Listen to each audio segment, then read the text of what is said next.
Muy buenas chicas y chicos.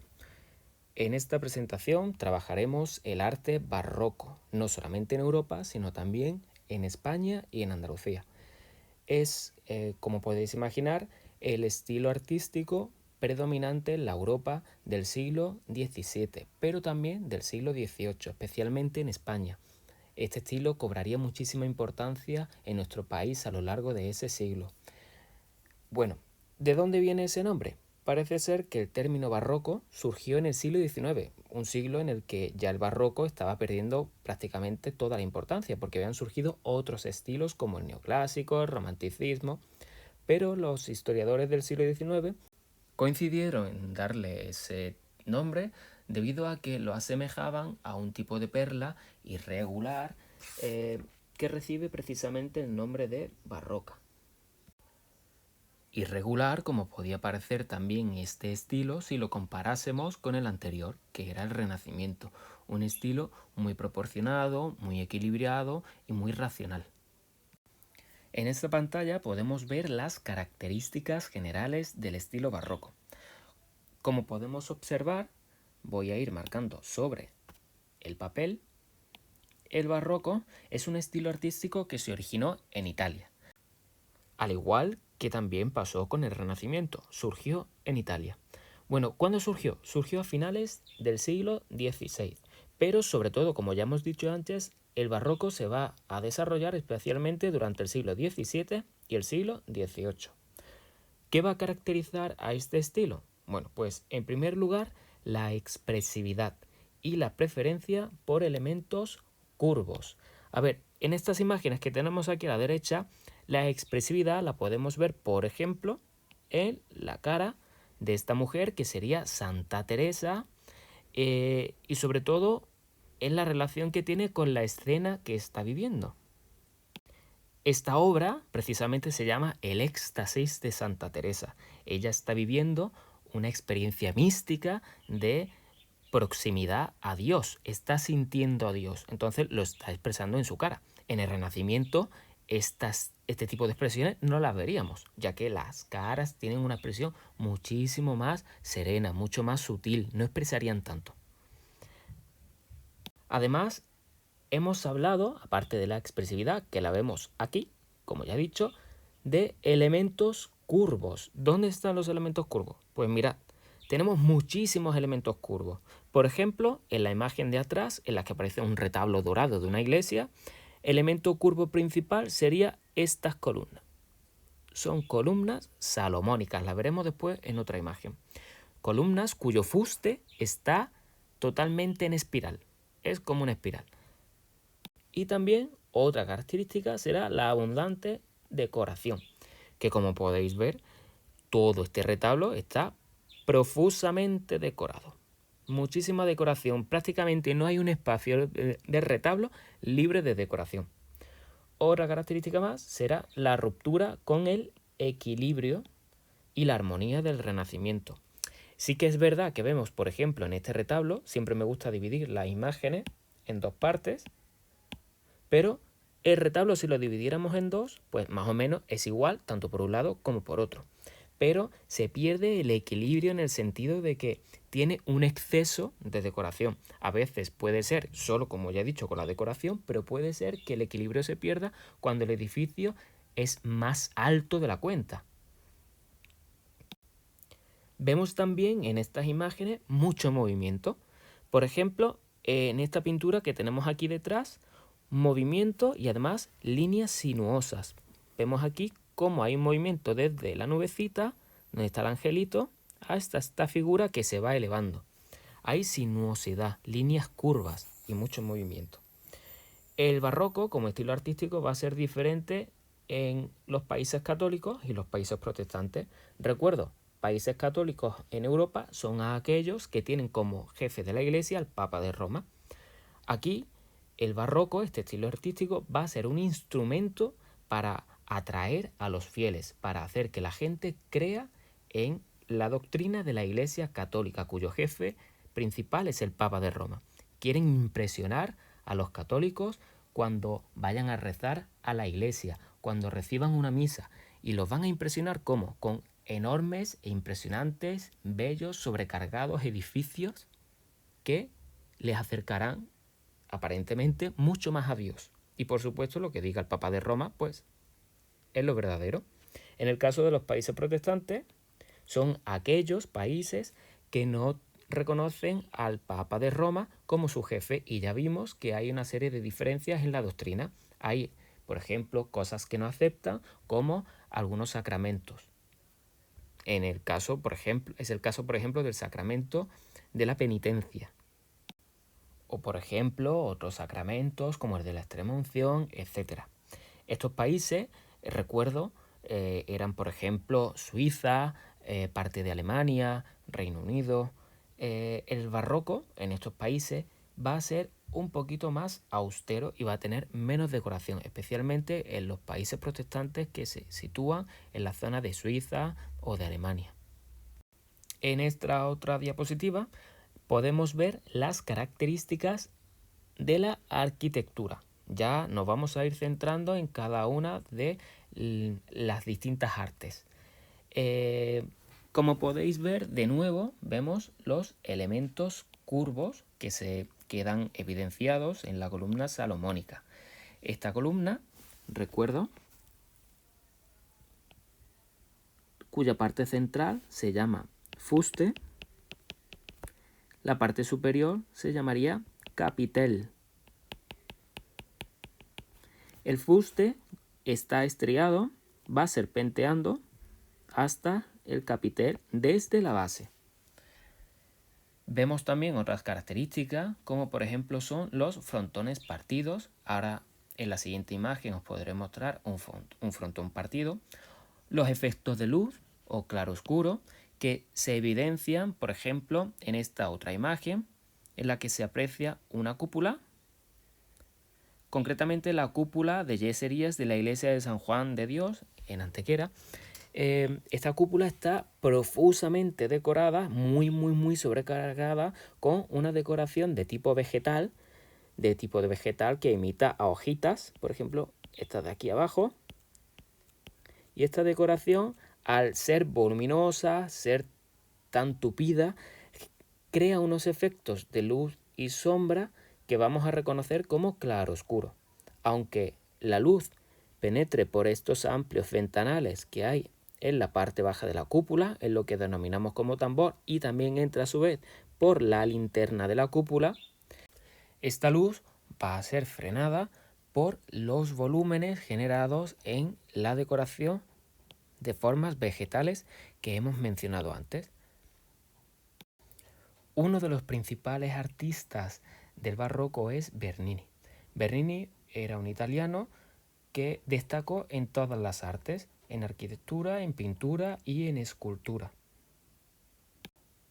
Precisamente en esta imagen vemos un edificio diseñado por Bernini, concretamente en la iglesia de San Andrés del Quirinal en Roma, y aquí vamos a identificar algunos de esos elementos típicos del barroco, como es el frontón triangular, que ya lo vimos en el Renacimiento, pero aquí tiene una peculiaridad, y es que el frontón justo en su base está partido. ¿Lo veis? Luego tenemos también otro tipo de frontones semicirculares partidos, como el del pequeño templete de la entrada, que además estaría decorado con un escudo con volutas, es decir, las volutas son los ricitos que estoy dibujando, y en el escudo encontraríamos las armas del Papa, puesto que Roma es el territorio del Papa, algo así como su reino. Son los estados pontificios. Tal y como está diseñada la fachada, también se aprecian enormes claroscuros. Vamos a ver ahora el interior de este edificio. Aquí podemos observar cómo la planta del edificio es de tipo elipsoidal. A la izquierda tenemos la planta del edificio, hace una elipse, aunque yo no la he dibujado muy bien, es decir, un círculo alargado, y este semicírculo, este conjunto de semicírculos harían referencia a la entrada. Si recordáis, había una escalinata de entrada. Una vez accedemos, llegaríamos a la nave única y principal de la iglesia, ya que sería una iglesia de planta centralizada pero con forma de elipse. Estas líneas hacen referencia a la disposición de los mármoles del suelo y los dibujos que se realizarían sobre la superficie. Y en la imagen de la derecha vemos también una elipse que vendría a ser la cúpula. Recuerdo que la cúpula es uno de los elementos más característicos del arte barroco. En el centro de la cúpula vemos una linterna, que vendría a ser una cúpula pequeñita dentro de la propia cúpula, elevada sobre un pequeño tambor en el que se abrirían algunos ventanales por donde entra la luz. Justo aquí al fondo tendríamos el altar mayor, ¿vale? Donde se situaría la mesa desde donde se oficia la misa y también la custodia con la forma sagrada. Si os fijáis, el material que se usa no solamente en el altar mayor, sino en toda la iglesia, básicamente es el mármol. Un material muy rico y muy apreciado en esta época, que en Roma sí que se podían permitir. Aquí arriba vemos también un frontón, y es un frontón partido. En este caso es un frontón semicircular partido. Todas las esculturas también están hechas en mármol.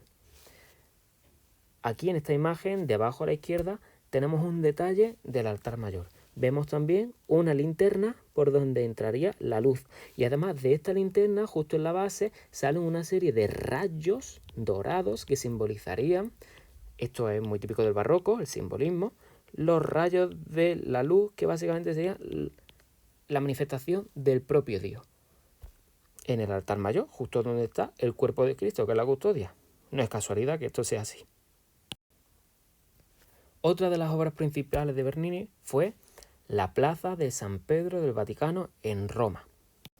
Esta plaza es una gran explanada trapezoidal que se ensancha en el centro formando una gigantesca elipse que es mucho más perceptible en la imagen de la derecha. Esta elipse estaría rodeada por dos brazos con columnatas y sobre ella un entablamento decorado con 140 imágenes de santos. En el centro, lo tenemos aquí, se erigió un monumental obelisco de 25 metros de alto y 327 toneladas de peso que se trajo desde Egipto y que estaba en el centro de un circo romano. Se dice que la forma de esta plaza simboliza los brazos de la Iglesia Católica abrazando a los fieles cristianos de todo el mundo. Esta plaza no deja de ser un ejemplo de la predilección del arte barroco por los espacios abiertos y además, al situarse frente a la enorme y gigantesca Basílica de San Pedro del Vaticano, no deja tampoco de engrandecer aún más este grandioso edificio y de, por tanto, también manifestar el enorme poder e influencia que tenía la Iglesia Católica. En esta nueva imagen tenemos otra de las obras más significativas de Bernini. Concretamente se trata del baldaquino de la Basílica de San Pedro. Un baldaquino es esta estructura que tenemos aquí y tiene la finalidad de albergar el altar mayor. Justo debajo de él se podría oficiar la misa. Es una forma también de aproximarse a los fieles, pero manteniendo cierta distancia y sobre todo haciendo todavía más imponente el hecho de la misa. Se caracteriza por estar compuesto por 4 enormes y gigantescas columnas salomónicas, caracterizadas, como ya sabéis, por el hecho de que el fuste es en espiral, ¿vale? Bueno, me sale muy mal, pero básicamente así, rematadas por un capitel compuesto. Recuerdo que el capitel compuesto era aquel que tenía hojitas de acanto y volutas, y estas a su vez rematadas con un entablamento y un dosel. Todo ello forjado en bronce macizo y negro sobre dorado. Concretamente se situaría en el crucero de la basílica. Recuerdo que si la basílica tiene forma de cruz, el crucero sería la parte en la que se cruzan los brazos de la basílica. Así que el baldaquino se situaría justo aquí. Otro autor importantísimo a tener en cuenta es Borromini. Este autor italiano nos ha dejado uno de los edificios más significativos y representativos del barroco. Concretamente estamos hablando de esta iglesia que hay aquí, la iglesia de San Carlos de las Cuatro Fuentes. Borromini, en este edificio, va a dividir la fachada en dos pisos, un primer piso y un segundo piso. Lo va a decorar con una serie de columnas, algunas de orden gigante por su elevado tamaño y otras de orden normal, estas de aquí más pequeñitas. Aunque esto lo repita en los dos pisos y por lo tanto le dé cierta uniformidad al conjunto, va a romper, tal y como es tan típico del barroco, esta serenidad y el equilibrio. ¿Y cómo lo va a romper? Dándole movimiento a la fachada, creando estas líneas sinuosas que son típicas del barroco en los entablamentos y en la fachada en sí, creando superficies cóncavas, esta de aquí, y otras convexas, estas otras de aquí. Todo ello terminará siendo rematado en el entablamento superior, por cierto, partido aquí, con un gran medallón de forma elíptica, que además se inclinaría hacia el espectador. Pasamos ahora a Francia y destacamos al arquitecto Jules Mansart. Este arquitecto francés trabajó para el importantísimo rey Luis XIV de Francia, conocido como el Rey Sol, por el hecho de que hacía espectáculos en la corte en los que se representaba a sí mismo como el Rey Sol, como el dios Apolo, el dios del sol. Hace referencia esta simbología también a la importancia que tiene frente al resto de la sociedad el rey absoluto, que representa al Estado en sí mismo y que es elegido teóricamente por Dios para desempeñar el cargo de rey. Pues bien, como venía diciendo, Jules Mansart, este arquitecto que trabaja para Luis XIV, edificará algunos edificios barrocos como este que tenéis aquí. No deja de ser esta iglesia parte de un conjunto mucho más amplio que sería el Hospital de los Franceses. Concretamente esta es la iglesia del Dom de San Luis de los Inválidos. ¿Qué tiene de especial este edificio? Porque en principio parece un edificio similar a los que ya vimos en el tema anterior del Renacimiento. Bueno, la primera parte del edificio, el edificio en sí, esta iglesia da la sensación de ser muy clasicista. En principio es simétrica, si la dividiéramos por la mitad serían ambas partes iguales. En el piso inferior vemos que hay columnas de orden normal, concretamente son columnas toscanas. Estas de aquí son toscanas. Recuerdo que tiene el fuste liso y un capitel similar al del dórico. En el segundo piso vemos columnas de tipo compuesto en las que se mezclan hojas de acanto con volutas en la parte superior y rematando el conjunto un frontón triangular que no está partido, así que en principio el edificio podría parecer renacentista, a excepción quizás de alguna decoración que podemos encontrar repartida. Sin embargo, el hecho de que se remate con una inmensa cúpula, rompiendo en parte el equilibrio de la fachada, ya nos lleva a pensar en el barroco. Además, se va a usar, aparte de la piedra, materiales nobles, en este caso es un tipo de bronce dorado, que da una sensación de enorme riqueza y de opulencia, básicamente lo que tiene que representar al propio rey Luis XIV, el que manda a construir este edificio. En esta imagen vemos cómo se compara a la izquierda la cúpula de la iglesia de San Luis de los Inválidos, la que acabamos de ver en la imagen anterior, con otra cúpula muy importante, la cúpula de San Pedro del Vaticano, mientras que la primera es del barroco, la segunda pertenecería al Renacimiento. Obviamente, la primera se inspira en la segunda, porque La primera correspondería al siglo XVII y la primera al siglo XVI. ¿Qué tiene de especial la segunda? Que en parte rompe esa armonía y ese equilibrio al ser una cúpula de enormes dimensiones que consigue elevarse gracias a un doble tambor. Un tambor en relación a la cúpula vendría a ser una superficie con forma circular que tiene como finalidad sostener la cúpula, mientras que en la de San Pedro tenemos un gran tambor, en la de San Luis de los Inválidos tenemos dos grandes tambores que dan como resultado una cúpula muchísimo más elevada. Aquí tenemos un detalle de todo el conjunto. Por un lado, la iglesia de San Luis de los Inválidos, junto con la parte del edificio que vendría a corresponder a una catedral, y todo el resto sería el Hospital de los Inválidos, un edificio que tenía como finalidad acoger a los heridos de guerra.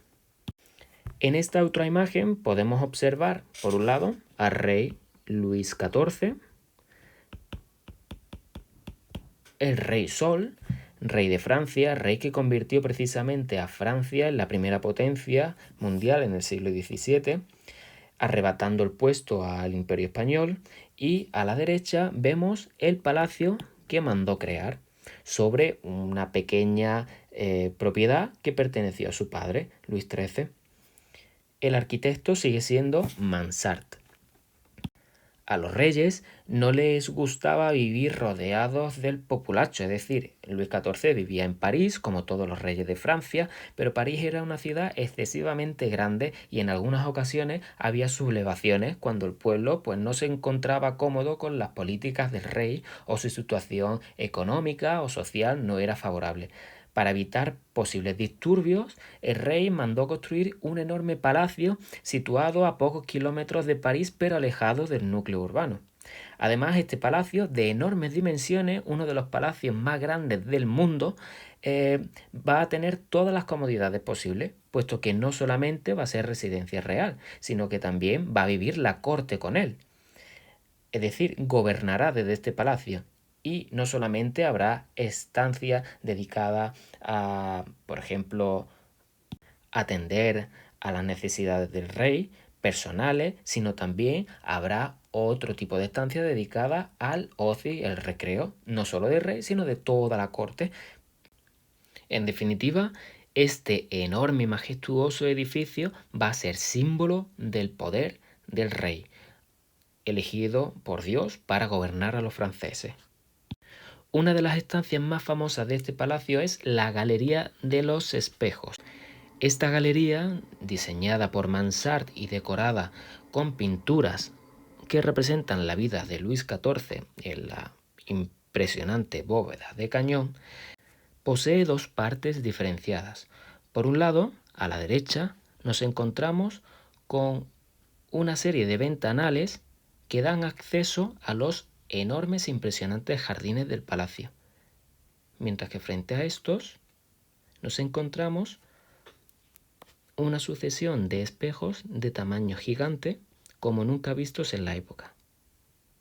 Estos espejos reflejan la luz que entra por los ventanales que tienen frente a ellos, generando un juego de luces, reflejos e imágenes muy típico del barroco. Esta sala fue concebida por Luis XIV con la finalidad de impresionar a sus más importantes visitas. De hecho, en los sucesivos reinados de Luis XV y Luis XVI continuó sirviendo para las funciones de la familia y de la corte. Así, reuniones de embajada, juegos, bailes, nacimientos y matrimonios fueron agasajados en esta habitación. En esta nueva diapositiva pasamos a explicar las características comunes de escultura y pintura. De nuevo volvemos al claroscuro, es decir, esos contrastes de luz y sombra que pretenden atraer la atención a un punto en concreto. Como se ve en el cuadro de la Alcahueta, en esta pintura, de las tres figuras, solo una de ellas aparece claramente iluminada de cara al espectador, por una vela que aparece aquí escondida en la figura del centro. nos lleva a fijarnos especialmente en la figura femenina. Y además esto vendría a relacionarse con otra de las características propias del barroco en escultura y pintura, que es la teatralidad. El hecho de que aparezcan varias figuras en una imagen representando un momento o una historia, en este caso una escena, de una mujer que parece tocar un laúd. Además, vemos que respecto a la etapa del Renacimiento, aquí la pintura es un poco menos colorida. Eso sí, con mucho más naturalismo y realismo, ya que se representa la realidad de los personajes representados, no solamente cogiendo como modelos a personas de la calle, sino también representando escenas del día a día de esta gente. Tampoco debemos olvidar la expresividad y el uso de líneas diagonales que pretenden evitar la simetría. La expresividad, por ejemplo, la vemos en esta escultura denominada Milón de Crotona. Vemos como, por ejemplo, este hombre está siendo mordido por un león y ese dolor, ese sufrimiento se expresa en su rostro. A su vez, como está intentando liberarse de las zarpas de esta fiera, vemos cómo se retuerce y crea una serie de líneas sinuosas, en algunos casos que se transforman en diagonales, como vemos aquí, tanto en la pierna como en el brazo, como a su vez en la zarpa y pata del león. Son diagonales que parecen romper la simetría y el equilibrio en las figuras. Estas características las vemos también en la escultura del David de Bernini. Como ya dije, Bernini fue un gran artista de la época que no solo destacó en la arquitectura, sino también en la escultura. Aquí tenemos de nuevo al David, esa famosa figura del Antiguo Testamento, ese rey bíblico que se enfrentó al gigante Goliat con una honda. En este caso se ve la expresividad en el rostro del David concentrándose y preparándose justo en el momento previo al lanzamiento de la piedra con su honda. Vemos que tiene, por ejemplo, el ceño fruncido o se muerde el labio inferior. Además, si vemos la escultura en tamaño completo, observamos líneas sinuosas que rompen el equilibrio. Si comparamos el David de Bernini del siglo XVII y barroco con el David de Miguel Ángel del siglo XVI y renacentista, vemos algunas diferencias, ¿vale?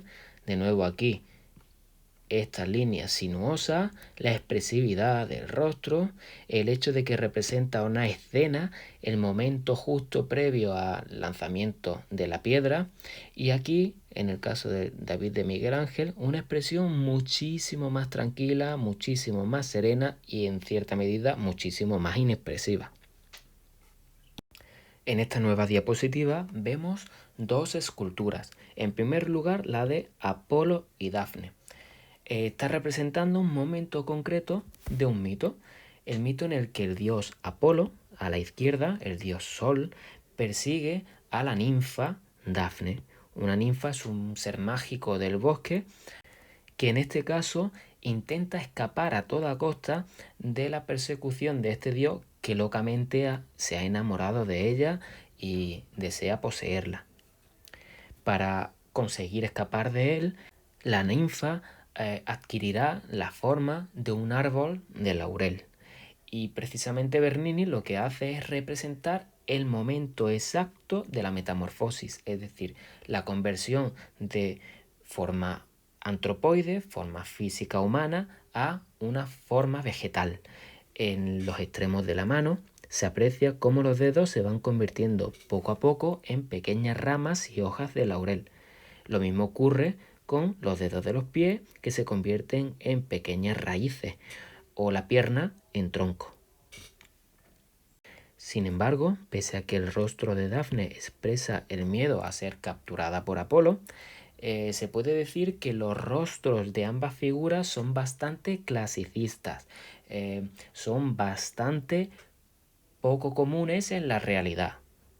Por tanto, recuerdan a la etapa anterior del Renacimiento.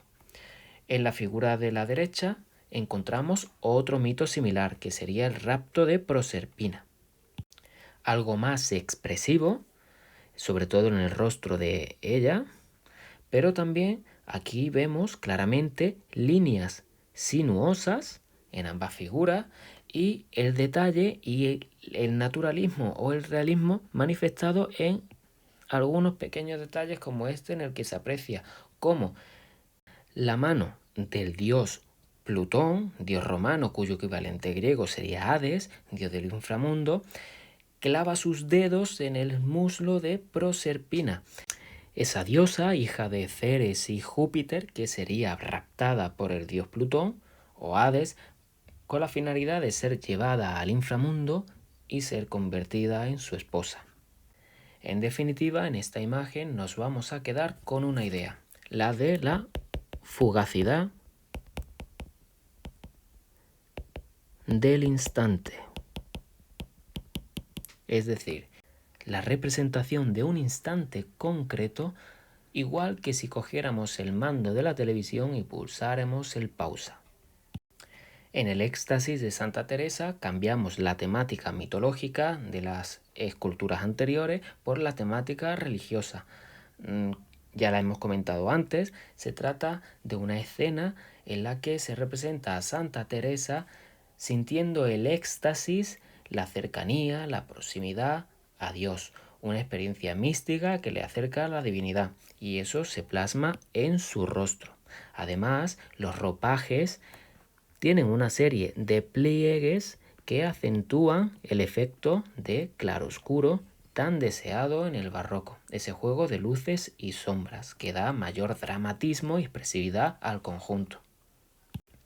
Pasando a la pintura, destacamos a un gran pintor italiano que fue precursor del tenebrismo. El tenebrismo es una técnica pictórica que va a generar enormes contrastes entre espacios de luz y espacios de sombra. Aquí, concretamente, se aprovecha el efecto creado por una ventana abierta que no aparece en la pintura, ventana que permite dejar entrar la luz del sol, iluminando los rostros de algunos de los personajes aquí representados, generando importantes contrastes de luces y sombras.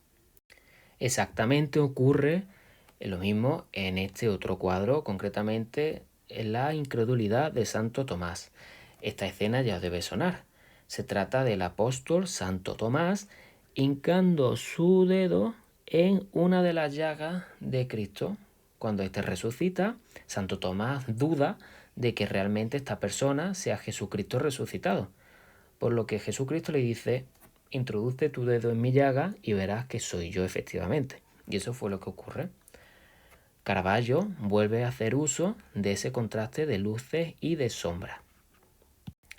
En estos otros cuadros volvemos a lo mismo, pero vamos a señalar de nuevo la expresividad en los rostros, su enorme realismo, porque son cuadros que representan a personas con rostros que probablemente existieron, fueron extraídos de sus modelos, aunque aquí se represente la crucifixión de San Pedro, y además otras características que podemos aplicar, como por ejemplo el uso de líneas diagonales que rompen el equilibrio y la simetría, y por supuesto, típico de Caravaggio, los contrastes de luces y de sombras que conocemos como tenebrismo. Sin embargo, hay otros autores que hacen un mayor uso del colorido y cuya representación de los personajes, de los rostros, recuerda más al Renacimiento. Este sería, por ejemplo, Carracci, pintor italiano mucho más clasicista. Clasicista por el uso del color y clasicista por la manera de representar los rostros, algo que recuerda a la etapa anterior del Renacimiento, pero diríamos que es barroco por la gran cantidad de personajes representados y el enorme movimiento de cada uno de ellos. Otro importantísimo autor a tener en cuenta es Rubens, gran pintor flamenco, pero no flamenco porque bailara flamenco, sino porque Flandes es la región habitada por los flamencos. Concretamente, cuando hablamos de Flandes, hablamos de Bélgica. Rubens es un pintor que se caracteriza, a pesar de ser barroco, por el colorido en sus cuadros. Fijaos el contraste respecto a los cuadros de Caravaggio.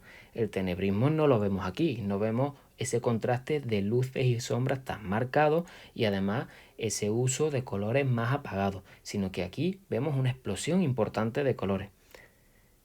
Además, era muy aficionado a pintar desnudos, como vemos en el cuadro de la izquierda denominado Las Tres Gracias. Las Tres Gracias hacen referencia a tres divinidades, hijas del dios Zeus y de la ninfa Eurimena. Eran diosas del encanto, la alegría y la belleza. Estas divinidades solían acompañar a otras del amor, como por ejemplo eran Afrodita y Eros. Solían presidir los banquetes, las danzas y el resto de actos sociales placenteros. Así que Rubens usa un tema mitológico en uno de sus cuadros para representar el desnudo femenino que tanto le gustaba. Pero usa también una excusa porque realmente está retratando a dos mujeres que conoce. Concretamente, las dos que aparecen en los extremos cuyo rostro puede apreciarse completamente. Serían dos de las mujeres que Rubens tuvo. En el cuadro de la derecha vemos al duque de Lerma, un personaje muy importante de la historia de España ya que fue valido de Felipe III. Recuerdo que un valido es esa persona que se encarga de gobernar en nombre del rey si éste no quiere o no puede. Por tanto, es una figura que goza de la máxima confianza del rey. En definitiva, podríamos decir que este cuadro es un retrato de corte.